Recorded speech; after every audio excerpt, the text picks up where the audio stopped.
हर खबर पर होगी आपकी पकड़। डाउनलोड कीजिए एबीपी लाइव ऐप।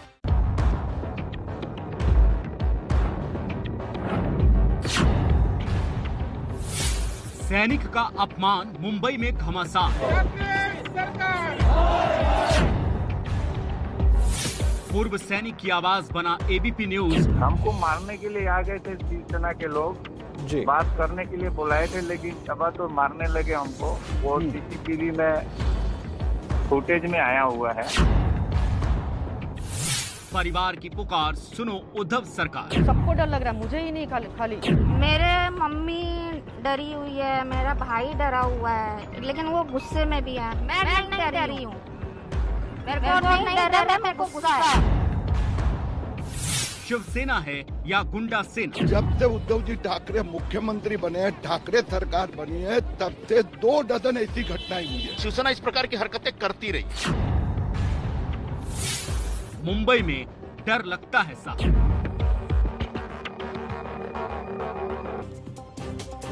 नमस्कार, स्वागत है आपका एबीपी न्यूज में। आपके साथ मैं हूं अखिलेश आनंद। और वाकई में जो हालात हैं उसमें यही लगता है, मुंबई में डर लगता है। सरकार के खिलाफ एक कार्टून को फॉरवर्ड करने पर पूर्व नेवी अफसर के साथ शिव सैनिकों ने जो गुंडागर्दी की है, उससे एक बार फिर उद्धव सरकार की फजीहत हो रही है और पूरे देश में सवाल उठ रहे हैं। क्या मुंबई में लोकतंत्र नहीं है? ये तस्वीरें जरा आप देखिए। स्क्रीन पर इस वक्त आप जो देख रहे हैं घटनाक्रम, उसने कई सवाल खड़े किए हैं। गुंडागर्दी के शिकार हुए मदन शर्मा ने यहां तक कह दिया कि मुंबई को पीओके से तुलना करके कंगना ने कोई गलती नहीं की। नेवी के रिटायर्ड फौजी की जमात भी मदन शर्मा के समर्थन में उतर आई है। हॉस्पिटल के बाहर विरोध प्रदर्शन, नारेबाजी हुई। मुंबई पुलिस ने इस मामले में 6 शिव सैनिकों को गिरफ्तार भी किया, लेकिन फौरन छोड़ दिया गया। उसे ऐसा ही लगता है कि जैसे मानो ये आई वॉश हो। परिवार इसे दिखावे वाली कार्रवाई बता रहा है। मदन शर्मा की बेटी एडिशनल कमिश्नर के ऑफिस के बाहर धरने पर बैठ गई।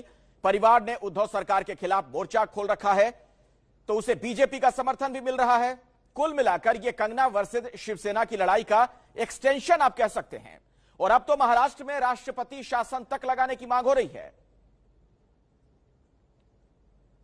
और इस पूरे मामले में हम बातचीत करेंगे। हमारे साथ प्रवीण दारेकर जुड़ रहे हैं। आप महाराष्ट्र में नेता विपक्ष हैं विधान परिषद में। संजय गुप्ता हमारे साथ हैं, राजनीतिक विश्लेषक हैं, उनसे भी हम बातचीत करेंगे। अजय दुबे हमारे सहयोगी हमारे साथ जुड़ रहे हैं। अंकित गुप्ता भी हमारे साथ होंगे और हम जितेंद्र दीक्षित का भी रुख करेंगे। लेकिन पहले आपको एक रिपोर्ट दिखाते हैं।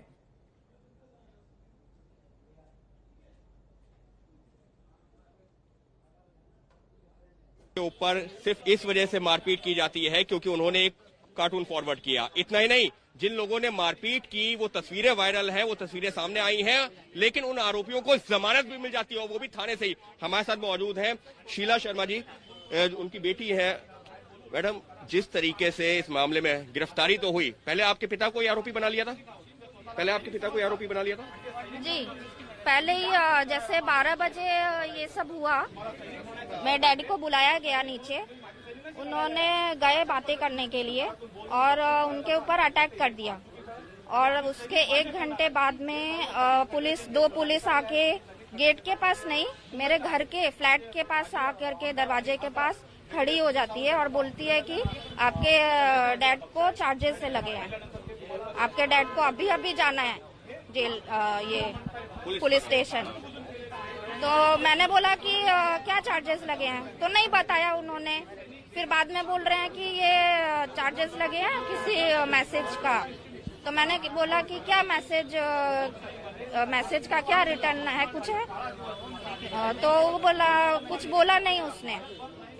और जबरदस्ती वो मेरे डैड को ले जाना चाहता था। तो मैंने बोला कि अभी मेरे डैड का स्थिति ऐसा नहीं है ले जाने लायक, वो अभी रेस्ट कर रहे हैं।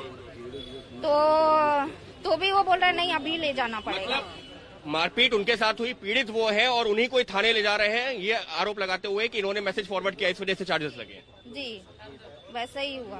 तो उसके बाद में जब अब अगर मैं अभी की बात करूं, जब भी ये लोग आए थे तो मैंने रानी द्विवेदी जी और अतुल जी को फोन पे सब बताया था और उन्होंने कार्यकर्ता उसी समय भेजा। सरकार की तरफ से कहा गया कि हमने गिरफ्तार कर लिया, लेकिन गिरफ्तारी क्या, वो तो थाने से सुबह जमानत भी हो गई है। ऐसी धाराएं लगी थी कि सुबह ही जमानत भी होगी। हाँ, और ये आपको लगता है कि बेलेबल है, किसी की जान लेना ऐसे ही लगता है?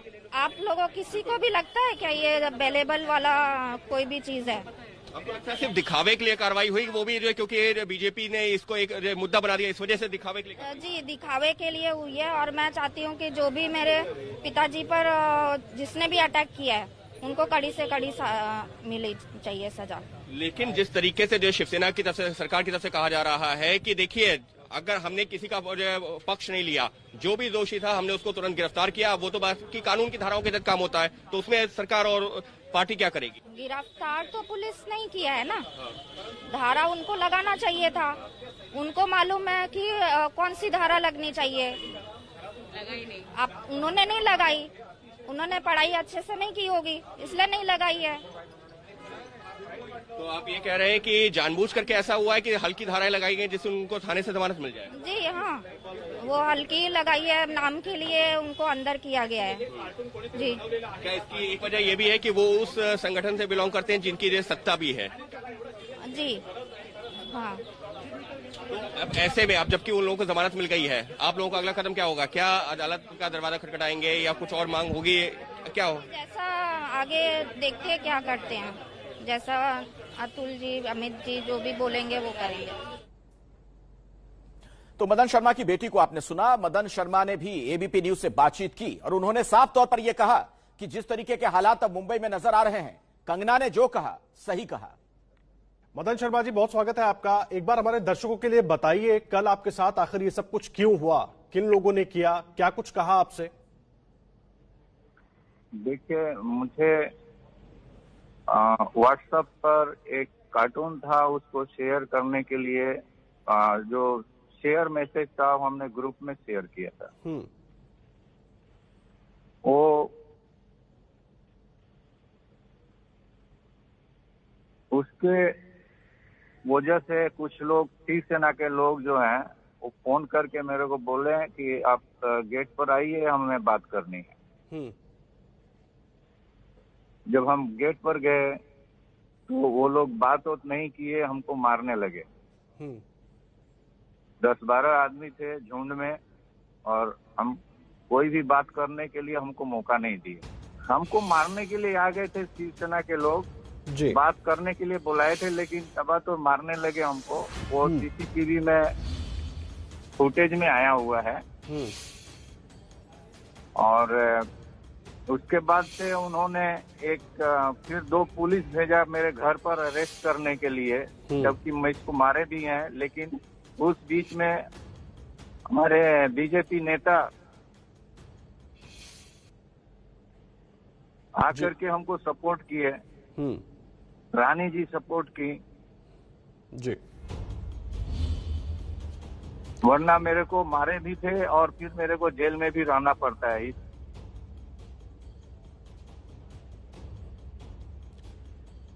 जो लोग आए थे ये सब करने, मदन शर्मा जी, कुछ कहा भी उन्होंने आपसे जब आप उनसे नीचे बातचीत करने के लिए पहुंचे? कुछ उन्होंने कहा भी आपसे या सीधा ये सब कुछ शुरू कर दिया? जी, मैं जब ही पहुंचा वैसे ही वो दुर्व्यवहार करना चालू कर दिए, मारने लगे, कुछ पूछे भी नहीं वो। क्या मुझे एक बात बताइए मदन शर्मा जी, एक बात है जो बार बार कहा जा रहा है शिवसैनिकों की तरफ से या शिवसेना की तरफ से, जो लोग अपने लोगों को डिफेंड कर रहे हैं कि कार्रवाई तो हो रही है, क्या आपका बीजेपी या आरएसएस से भी कोई संबंध है? जी नहीं, मेरे को कोई संबंध नहीं है। कोई मेरे को प्रूफ नहीं बतला सकता है कि मैं आरएसएस, बीजेपी, ऐसा कोई, मैं कोई पार्टी में रहा ही नहीं हूं। मैं हमारे जो लोकेलिटी में मैं हूं वहां पर किसी से आप लोग पूछ सकते हो। ऐसा कोई नहीं है मेरे पास में कि मैं कोई किसी, क्योंकि हम डिफेंस में रहे हुए हैं। हम लोगों को, डिफेंस वालों को पॉलिटिक्स से दूर रखने का आदेश दिया जाता है जी, ना तो किसी पॉलिटिक्स में भाग लेने के लिए।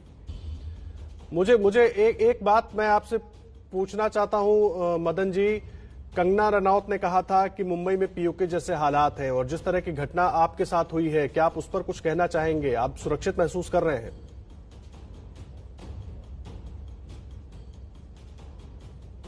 जी देखिए, कंगना रनौत तो हाई सेलिब्रिटी हैं, वो कुछ भी बोल सकती हैं और वो कोई गलत नहीं बोली हुई। जी। मैं उनके साथ हूँ। वो जो बोली हुई है उस तरह का दुर्व्यवहार मैं देख रहा हूँ, मैं बॉम्बे में ऐसा हो रही है। मैं ये रिक्वेस्ट करता हूँ जी गवर्नमेंट को, सेंट्रल गवर्नमेंट को, कि प्रेसिडेंट रूल लेकर के आए यहाँ पर जी और समस्या को सुलझाए, कंट्रोल करे जल्दी से जल्दी। देश की आर्थिक राजधानी है मुंबई और सवाल ऐसे में यही कि आखिर यहां पर यह क्या हो रहा है। गुंडागर्दी की इंतहा यह नजर आ रही है। आप सुनिए महाराष्ट्र के पूर्व मुख्यमंत्री देवेंद्र फडणवीस ने इस पर क्या कहा।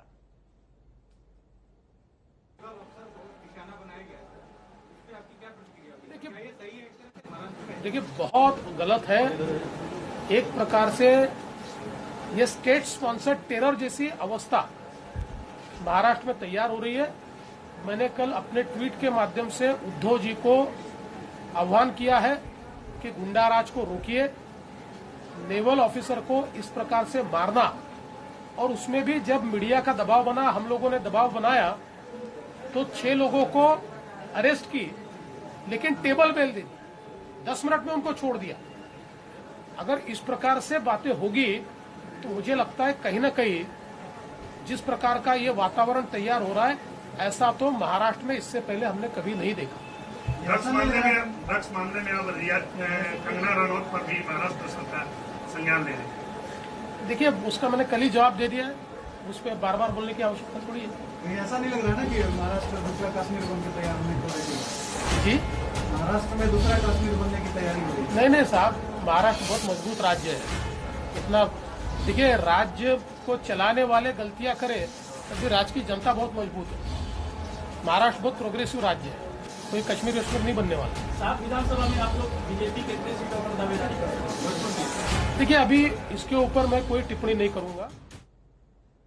बड़ी बात यह कि देवेंद्र फडणवीस ये कह रहे हैं कि ये स्टेट स्पॉन्सर्ड टेरर जैसा मामला लग रहा है, यानी राज्य प्रायोजित आतंक। आप समझिए इसके बड़े मायने मतलब हैं।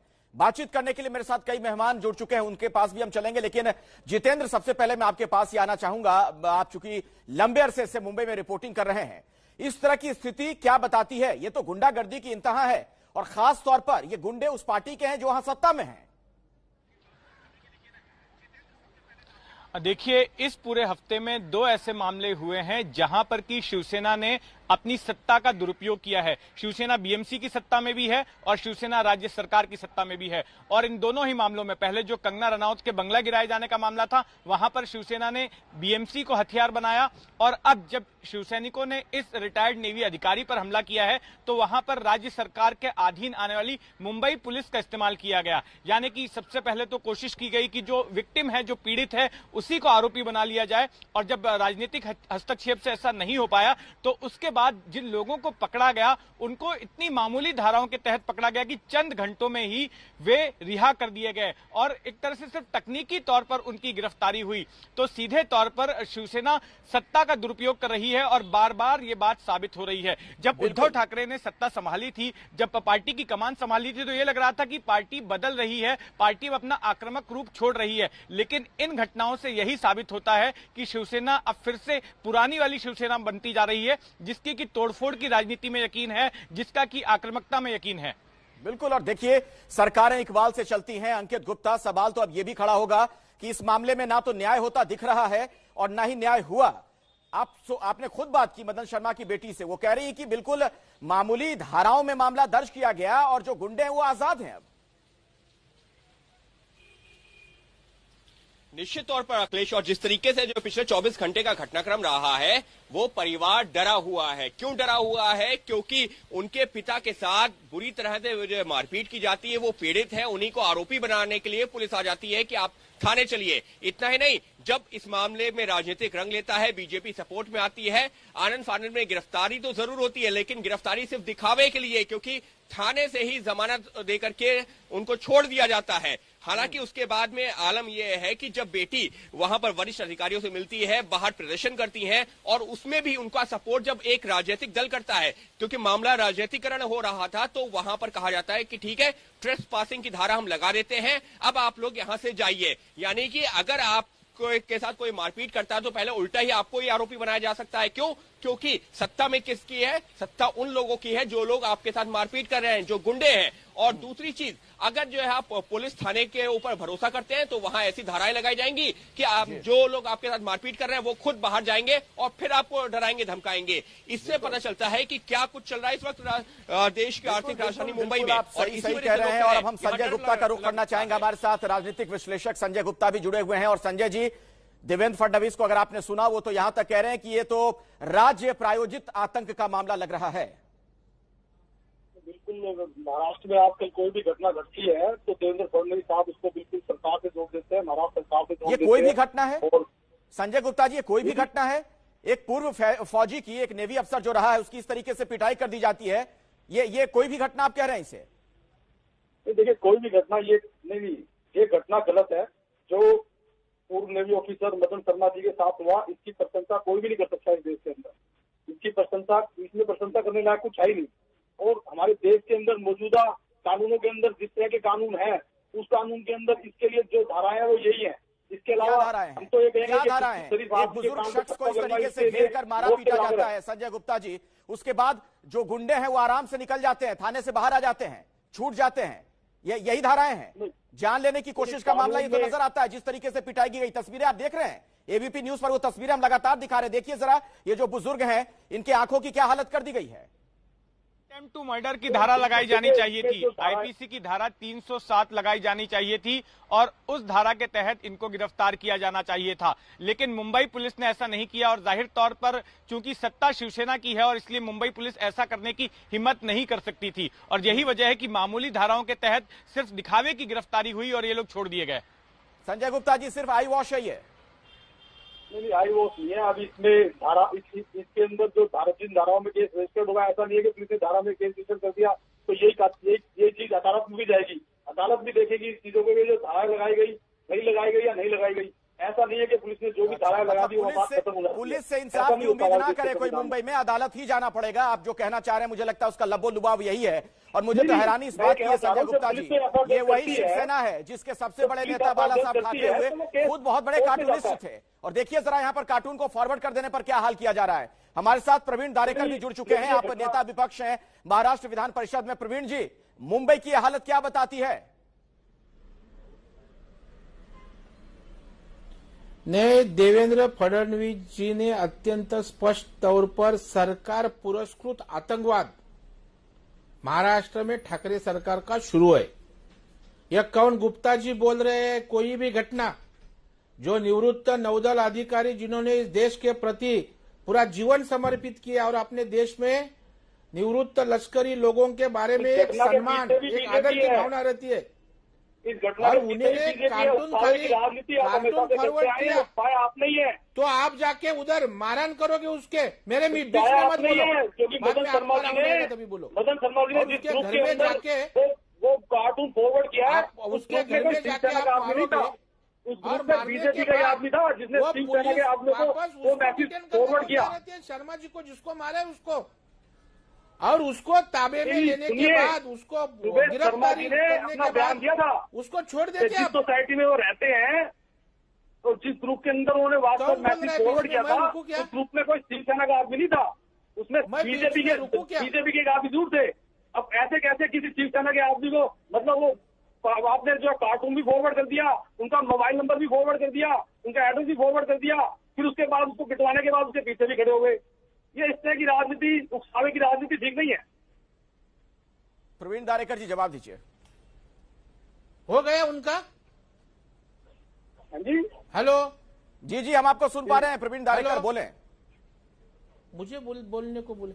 हाँ हाँ, बोलिए बोलिए, आप ही को कह रहा हूँ। उनको बोलो, मैं बोलेगा तभी बीच में मत बोलो। हाँ, बोलिए। बोलने को दिया उसको, बाद में जो सीसीटीवी कैमरा में सब लोग दिख रहे हैं वो शिवसेना के कार्यकर्ता, शिवसेना के शाखा प्रमुख, जो वो सीसीटीवी फुटेज हम लोग अभी जाके एडिशनल सीपी और ज्वाइंट सीपी नांगरे पाटिल जी को दी और हम लोग ने बताया है, उनके साथ आधा पौना घंटा मीटिंग हो गई कि अगर आप उचित कलम, जो ट्रेस पासिंग रहेगा, अंदर जाके मारहान कर रहे हैं, जो इंजुरी सीरियस हो गई उसके कलम नहीं डाले।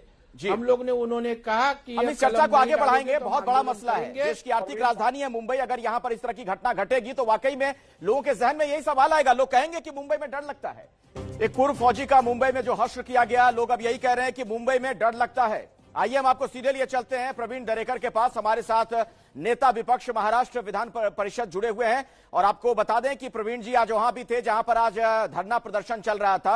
अब प्रवीण जी जरा ये बताइए, क्या आपको ये लग रहा है कि पुलिस वहां की मुंबई पुलिस शिवसेना सरकार के दबाव में है, इसीलिए शिव सैनिकों के खिलाफ कार्रवाई नहीं की गई, मुकम्मल कार्रवाई?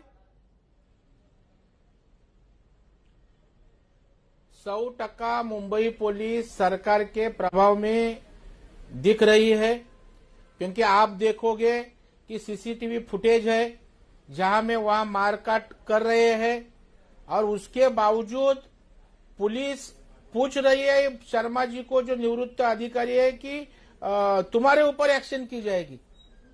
तो इसको क्या बोल सकते हम? मैं अभी संजीवनी हॉस्पिटल मलाड में जाके उनकी पूछताछ की, पूरा आंख उनका लाल है, मारपीट हो गई है और उसके बावजूद भी उनको जमानत कैसे मिल सकती है? तो पुलिस ने कैसे कलम लगाए? सीरियस इंजरी है उसका कलम नहीं लगाया गया, स्ट्रेस पासिंग है, इमारत प्रीमाइसेस के अंदर गए, घर के अंदर गए, लातों से मार रहे, उसके ऊपर वो कलम नहीं लगाया और टेबल जमानत देके उनको फ्री कर दिया। ये कानून है क्या? बिल्कुल। अभी आप देखोगे कि ठाकरे सरकार में खुलेआम शिवसैनिक, शिवसेना के शाखा प्रमुख अगर जाके निवृत्त सैनिक लश्करी अधिकारियों को मारेंगे तो कौन सा कानून राजी है? तो हम लोग बिल्कुल, और ऐसे में यही सवाल भी खड़ा हो गया है जो थोड़ी देर पहले देवेंद्र फडणवीस भी कह रहे थे कि क्या ये स्टेट स्पॉन्सर्ड टेरर है। एबीपी न्यूज पर आप देख रहे हैं ये बड़ी कवरेज। मुंबई में डर लगता है। कंगना रनौत ने कहा था कि मुंबई में पीओके जैसे हालात हो गए हैं। अब नौसेना के पूर्व अधिकारी मदन शर्मा, जिनके साथ शिवसेना के कार्यकर्ताओं ने गुंडागर्दी की, वो भी यही बात कर रहे हैं। आपको याद होगा सेना के जांबाज अधिकारी अभिनंदन के साथ पीओके में बर्बरता हुई थी। अब मुंबई में पूर्व नौसेना के अधिकारी के साथ बदसलूकी की गई है। तो सवाल यह उठता है कि क्या कंगना ठीक कह रही थी? क्या वाकई में मुंबई में ऐसे बुरे हालात हो चुके हैं कि उसकी तुलना पीओके से की जानी चाहिए? इसी मसले पर बातचीत करने के लिए कई खास मेहमान मेरे साथ जुड़े हुए हैं और सीधे संजय गुप्ता जी मैं आपके पास आ रहा हूं। कंगना ने जो कहा, ऐसे में क्यों ना बोला जाए कि सही कह रही थी वो? देखिए, ये तो बड़ी अजीब सी और गलत बात है कि अगर मान लीजिए अगर हमारे देश के अंदर कहीं पर कोई हत्या हो जाएगी तो आप ऐसे जोड़ने लग जाएंगे कि पीओके में भी इस तरह से हमारे जवान की जीवा पे ऐसे हुआ। ये तो ठीक बात नहीं है कि आप पीओके से इस तरह से ये खुद मदन शर्मा की बेटी कह रही हैं। एक मिनट संजय जी, मैं आपको बता दूं, थोड़ी सहानुभूति उनके प्रति भी रख लीजिए, सिर्फ शिवसेना के प्रति मत रखिए। आपको मैं बता दूं कि जो मदन शर्मा की बेटी हैं, उन्होंने ये बात कही है कि कंगना ने जो कहा सही कहा। बिल्कुल, देखिए किसी के भी पिता के साथ ऐसा होगा तो बिल्कुल उसको उसका वो इससे ही बढ़कर बात कह सकती है, क्योंकि सम्मान से बढ़कर कुछ नहीं होता। तो किसी एक शरीफ आदमी के अगर मुंह पर एक थप्पड़ लग जाता है तो वो उसकी मौत के बराबर ही है। तो जिन लोगों ने थप्पड़ मारा होगा या जिनसे रिलेटेड वो पर्सन होंगे, उसके प्रति कोई भी बेटा हो कोई भी बेटी हो, तो बिल्कुल भी सहानुभूति नहीं कर सकती और वो कुछ भी कह सकती है, कुछ भी उसके लिए वो सही कह रही है। वो मतलब उनके चलिए, अच्छी बात है, आपने ये मान लिया कि सही कह रही हैं। अभी थोड़ी देर पहले तो आप कुछ और कह रहे थे। तो हमारे साथ प्रवीण जी भी जुड़े हुए हैं। प्रवीण जी, संजय गुप्ता जी से ये है। हाँ जितेंद्र, बोलिए। मेरा सवाल है संजय गुप्ता जी से। मेरा सवाल संजय गुप्ता जी से यह है कि जो शिवसेना कार्टून के जरिए अपनी बात कहते आई है, शिवसेना प्रमुख बाला साहब ठाकरे, दिवंगत बाला साहब ठाकरे, वो बहुत बड़े कार्टूनिस्ट थे और कार्टून के जरिए अपनी बात कहते थे, व्यंग्य के जरिए अपनी बात कहते थे। शिवसेना मार्मिक नाम की एक पत्रिका भी निकालती थी जो कि कार्टूनों पर ही आधारित थी। तो आज उसी शिवसेना को कार्टून से इतना परहेज क्यों है, इतनी एलर्जी क्यों है? नहीं, ये बिल्कुल सही बात है कि कार्टून बनाने के बाद कार्टून को इस तरह से फॉलो करने से ये कोई इतनी बड़ी बात नहीं थी। लेकिन इसके पीछे की कहानी ये है जो कि मदन शर्मा जी ने खुद बताया कि जिस सोसाइटी में वो रहते हैं, उसी सोसाइटी के जिस ग्रुप के अंदर वो उन्होंने फॉरवर्ड की थी, उसके अंदर एक बीजेपी के नेता भी थे। उनका नाम भी उन्होंने सुबह बताया था। कहाँ कर लिया आपने ये? तहकीकात करना तो पुलिस का काम था, आपने कहा ये जांच पड़ताल कर ली। नहीं, ये तो जो मदन शर्मा जी हैं, जो पिटाई तो शिवसैनिकों ने की ना, पिटाई जो की है वो शिवसेना के पदाधिकारियों ने की है। बाकी सब आप जाने दीजिए। उस कार्टून के बाद उनके ऊपर हमला किया वो शिवसेना के पदाधिकारियों ने किया। अब लेकिन उकसावे की राजनीति तो बीजेपी ने की ना। बीजेपी ने शिव सैनिकों को भेजा, वो फॉरवर्ड किया, उनका एड्रेस दिया, उनका फोन नंबर दिया उनके घर तक भेज दिया। ऐसा है क्या प्रवीण जी? खड़े हो गए जाकर के। प्रवीण दरेकर मेरे साथ जुड़े हुए हैं, ऐसा है क्या बताइए, जवाब दीजिए। हमेशा से बीजेपी शिवसेना के पीछे खड़ी रही है, हमेशा से खड़ी रही है, 30 साल से रही है। आज फर्क इतना है कि पहले शिवसेना के साथ होती थी, आज शिवसेना के खिलाफ है। प्रवीण जी बोलिए। अरे शर्म भी आती नहीं, उस्काने की राजनीति की। अगर किसी के सम्मान को मदद करने के लिए हम लोग आगे आए तो उस्काने की राजनीति। एक निवृत्त सैनिक अधिकारी उसको जाके खुलेआम मारेंगे और वो पोस्ट के बारे में उधर आगे भारतीय जनता पार्टी का आदमी आएगा तो उस्काने की राजनीति। नहीं, मुझे लगता है कि कौन सी बात का, कौन सी चीज का समर्थन करना, इसका भी कुछ हम लोग समझना चाहिए। जी देखिए, दुर्भाग्यपूर्ण क्या है, दुर्भाग्यपूर्ण क्या है जितेंद्र भी जिसका उल्लेख कर रहे थे, वो कार्टून फॉरवर्ड किया था, उस ग्रुप में बीजेपी के नेता थे, वो उनको मेरा पूरा होने दो ना यार, कभी तो बोलने दीजिए ना, पूरा अगर मुझे बात नहीं देना। संजय जी प्रवीण दरेकर को बोलने तो दीजिए। संजय जी 1 मिनट आप चुप हो जाइए, मैं आपसे गुजारिश कर रहा हूँ, जरा उनको बात पूरी कर लेने दीजिए। बीजेपी के नेताओं ने उकसाया तो जितेंद्र मैं आता हूं आपके पास, प्रवीण दरेकर को अपनी बात पूरी कर लेने दीजिए, बहुत देर से कुछ कहना चाह रहे हैं, बोलिए जल्दी से सर, 20 सेकंड में। संजय गुप्ता जी को मेरा पूछना है, अगर तुम्हारा पिताजी के किसने जाके इसी तरह मारा काट होती थी तो आप क्या रिएक्ट होते थे? और मारकाट होने के बाद आपके पिताजी को अगर पूछ के पुलिस उसको ही डिटेन करते होते तो आपकी रिएक्शन क्या होती? और उधर मारहान होने के बाद उसका पूरा आंख लाल हो रहा है, उसको मारपीट हुई है और तो भी उसको नहीं उसकी तरह सीरियस इंजरी का एक्शन लिया, ना उसको ट्रेसपासिंग की केस ली। मतलब ये कौन सा कानूनी राज है? और ये पूछने हम जाएंगे या मदद करने हम जाएंगे तो उसकाने की बात कर रही है। राजनीति के लिए किसका बाजू लेना, क्या करना, जो अभी जो एक अपना कोई सहभागी है उसने अच्छा कहा कि व्यंग्य चित्र के माध्यम से आदरणीय बाला साहब ठाकरे जी ने शरद पवार के ऊपर कितने कार्टून किए, मैद्याचं पोतं, तेल लावलेला पैलवान, तो क्या मारपीट हुई? मुझे पूछना है शिवसेना के समर्थक लोगों को कि मूक मोर्चा करके जब मराठा मोर्चा का आरक्षण बढ़ा हुआ तभी वो मुका लेने का जो लिया था तभी मराठा लोगों ने क्या मारपीट की क्या? इतना सामना में से मुक मोर्चा का व्यंग्य चित्र आया, संजय राउत ने उसके बारे में क्या किया? हम लोग मारपीट की मराठा समाज के लोगों ने? तो मुझे लगता है अभिव्यक्ति स्वातंत्र्य सबको है, बिल्कुल यही तो सवाल है कि अभिव्यक्ति की आजादी पर क्यों ना इसे हमला माना जाए। प्रवीण जी दर्शकों को हम बता दें, जिसका उल्लेख थोड़ी देर पहले जितेंद्र दीक्षित भी कर रहे थे, कि महाराष्ट्र की सरकार चला रहे उद्धव ठाकरे को याद रखना चाहिए कि उनके सबसे बड़े नेता और उनके पिता बाला साहब ठाकरे खुद कार्टूनिस्ट थे।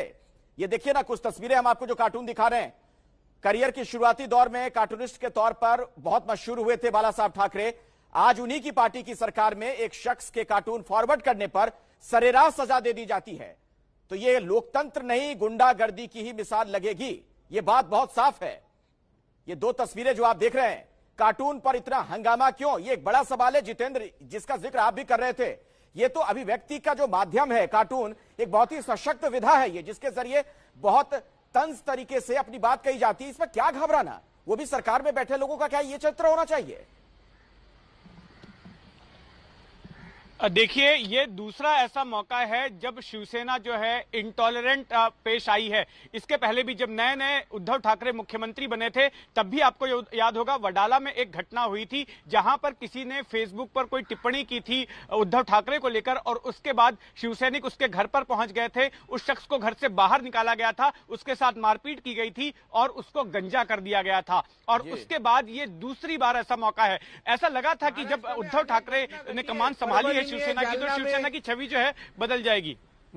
देखिए, ये शिवसेना स्टाइल पॉलिटिक्स से सभी को पता है, मुंबई के बाहर भी इस तरह की घटनाएं हुई हैं। बिल्कुल, और ये देखिए शिवसेना का तरीका रहा है राजनीति में पिछले दिनों में, कई सालों में हमने देखा। लेकिन अब वो सत्ता में है, सरकार चलाने के दूसरे तरीके होते हैं, सड़क पर इस तरीके से कैसे काम चलेगा।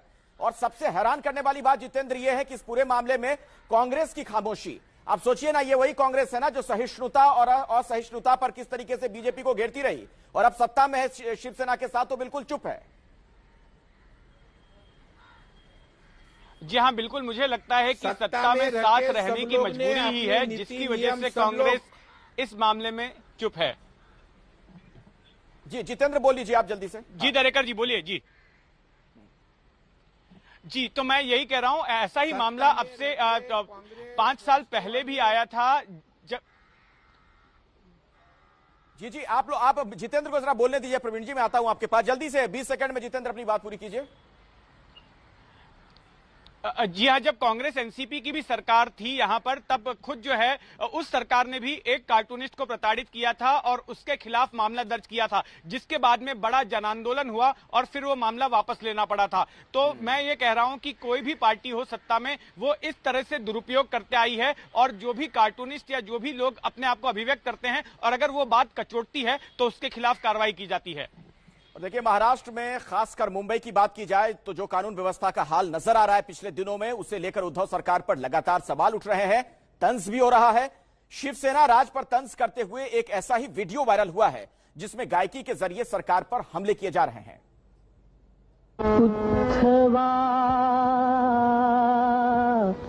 अजब तुझे सरकार उद्धवा, अजब तुझे सरकार उद्धवा, अजब तुझे सरकार।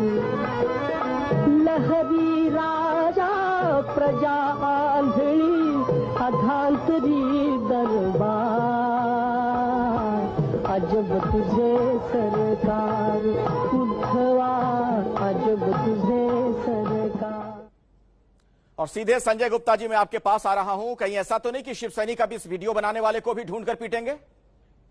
नहीं, ये तो ऐसी बातें तो कैसे हो सकती है, ये तो बहुत देखिए यही हो, ऐसी बातें हो रही है ना सर, तभी तो मैं कह रहा हूँ। कार्टून बना, ये दोनों चीजें की अभिव्यक्ति की आजादी हमारे देश में है और उसकी इस तरह से वीडियो बनाने के बाद या कार्टून बनाने के बाद जिस तरह के काम ये हुए, अब हुए या पहले की सरकारों में हुए, जब भी हुए, ये गलत है, इसकी प्रशंसा नहीं की जा सकती। तो क्या करना चाहिए फिर सरकार को वहां पर? देखिए सरकार इसमें जो कानून है उसके अनुसार उनके खिलाफ कानूनों को थोड़ा और सख्त बनाना चाहिए। तो कानून का इस्तेमाल तो पुलिस करेगी ना, और पुलिस स्टेट मशीनरी का हिस्सा होती है। मुंबई पुलिस के जो बॉस है आपको सबको पता है कौन है। अब ऐसे में कैसे काम चलेगा फिर? सवाल तो ये है ना प्रवीण जी, पुलिस ने जो धाराएं लगाई हैं उसी से साफ हो जाता है कि पुलिस की मंशा क्या है इस मामले में। संगीन धाराएं लगाई जानी चाहिए थी, अटेम्प्ट टू मर्डर की धाराएं लग सकती थी, लेकिन बहुत ही मामूली धाराएं लगाई गई और जिन गुंडों ने एक बुजुर्ग की इस तरीके से पिटाई की, एक पूर्व फौजी की, वो आजाद घूम रहे हैं।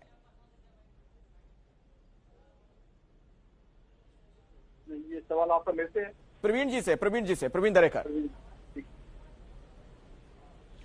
मेरा यही कहना है, सरकार पूर्णतः सरकार की प्रभाव में पुलिस काम कर रही है।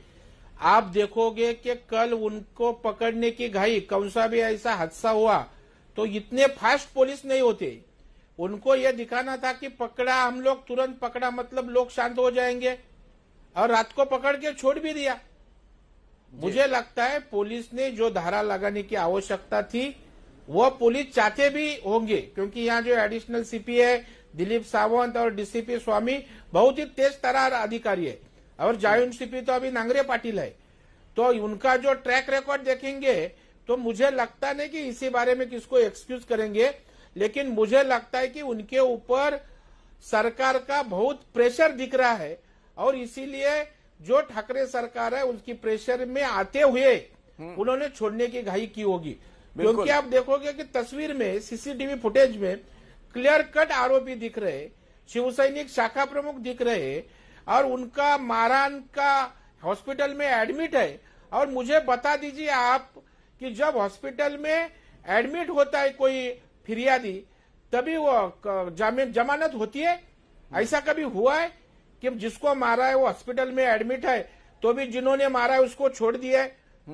तो इसका मतलब स्पष्ट है कि ये सरकार केवल अपने लोग है, केवल अपनी, जो हमारा सरकार है, हम कुछ भी कर सकते हैं, हमारे आगे कोई महिला नहीं दिखती है, हमारे आगे कोई निवृत्त अधिकारी नहीं, हमारे खिलाफ जो बोलेंगे जी तो हम लोग उनको ठोक देंगे। यही मैं कह रहा हूँ, इस चर्चा के मूल में यही है कि क्या ये अभिव्यक्ति की आजादी पर हमला नहीं है, चाहे वो कंगना रनौत वाला मामला था या फिर ये वाला मामला हो।